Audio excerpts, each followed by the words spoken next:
से फुलपरास चौक से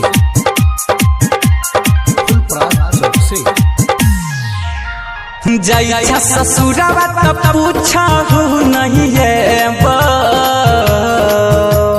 जैसा ससुरावा तो पूछा नहीं है गे छौरिया भुलाई जाब गे छौरिया भुलाई जाब साथ में खींचल फोटो हम जलैब साथ में खींचल फोटो हम जलैब गे छौरिया भुलाई जाब गे छौरिया भुलाई जाब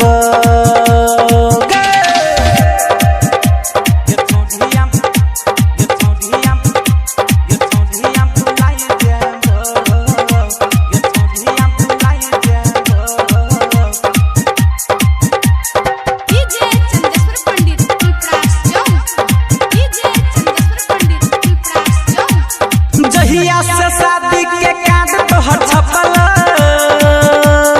दिल में हमरा खला बाली गे मचल दिल में हमरा खला बाली गे मचल मिलहु ने ससुरा में तोहरा से हम आइब मिलहु ने ससुरा में तोहरा से हम आइब गे छौरिया भुलाई जाब गे छौरिया भुलाई जाब गे छौरिया भुलाई जाब गे छौरिया भुलाई जाब। अभी आप सुन रहे हैं जय मां काली रिकॉर्डिंग स्टूडियो फुलपरास चौक से। राइटर चंदेश्वर सबके बताब राकेश पंकज के खूबे कनाब राकेश पंकज के खूबे कनाब